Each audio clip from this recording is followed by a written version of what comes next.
The first thing to think about when you think about public speaking is that public speaking is normal. There's nothing wrong with it. It's not going to, one thing that also important to know is that 99% of the time, even if you are nervous, 99% of the time, no one can tell. So that's an important thing to know. To deal with nervousness, one is just to acquire speaking experience. And that's one of the things about this situation with the online and doing it to your phone. I would strongly recommend that you find some friends who will be your audience, especially for the last 2 or 3 speeches, because the more you get up, even if it's friends and family, the more you get up in front of other people and give a speech, the less nervous you will be later on when you will have to do a speech. And it is something that happens in life whether we want it to or not.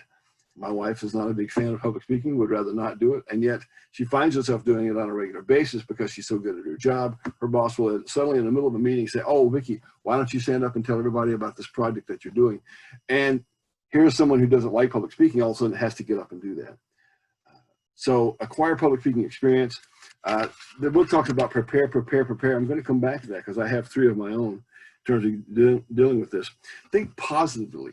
Tell yourself you're going to do well. Don't tell yourself you're not going to do well. And of course, being prepared is a part of that, because if you're prepared and you know that you're prepared, you will feel more confident. It talks about the power of visualization now. This is an interesting part to me because it tells you to visualize yourself doing well on your speech. And you might think, well, okay, how's that going to help me? They did a study a number of years ago. They took 2 different groups of basketball players, and they took 3. One, they all came out and they shot free throws, and they sent one group home and said, "Come back in a week." And they did. And they took another group, and they had them come out every night. Every night for a week, they came out and shot 100 free throws, and they came back. And then the other group, they said, "Here's what we want you to do. We want you to go home, and we want you to envision yourself successfully completing 100 free throws."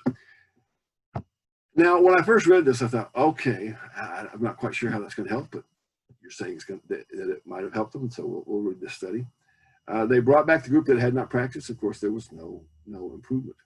They brought back the group that had improved, that had come out on the basketball court and actually shot free throws for 7 nights in a row. That group improved by 28%, maybe 29, something in that area. And that really, okay, that's expected. That's expected. You came out and you practiced, you should improve. The group that they told to go home and envision yourself every night successfully shooting 100 free throws, that group came back and they improved by, I believe it was 25 or 26%, meaning that the difference between visualizing yourself doing something well, and actually going out and practicing it is nominal. So it's something that you can use in a lot of different areas of your life. Another thing is to know that most nervousness is not visible. We talked about that. It just is not. The average audience member is not going to know that you are nervous. The next one says to don't worry about aiming for perfection, because you cannot expect to give a speech perfectly. If you stumble over a word, which you probably heard me stumble over some already here, but if you stumble over a word, don't worry about it. You are not going to give the speech perfectly, and the sooner you understand that, the better. I'm going to give you 3 keys to getting rid of your public speaking nervousness. 3. Write them down. I strongly recommend that you write them down. That might be on the test later. And I'll tell you this, if you write them down and you remember them and you employ them and you use them, you will be less nervous when you do public speaking. Number 1 is what we said already, prepare. Prepare ahead of time. If you are prepared, you know you are prepared, then you're less nervous. It's just a natural effect. The second is to practice out loud. Because when you practice out loud, you hear how things sound, and it kind of helps you understand, okay, I need to maybe change this phrase or change that phrase or do something a little bit differently when I get to this topic. So practice out loud. If possible, record yourself and listen to it. The final one, and this is really the biggest one. This is number 1, really, or number 3, very large. The others are important. This is the most important thing I can possibly tell you about not being nervous when you engage in public speaking. And that is this. Stop thinking about yourself and start thinking about helping your audience. What happens typically when people do start doing public speaking, at the beginning, they're a little bit nervous.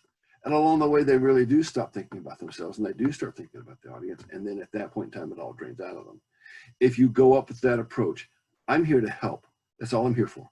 I'm here to help someone else. I'm here to either teach them something that's important to them, or possibly if you're preaching, you're trying to help them understand the spiritual principle, whatever it may be. If your focus is on helping them, you are going to be less nervous.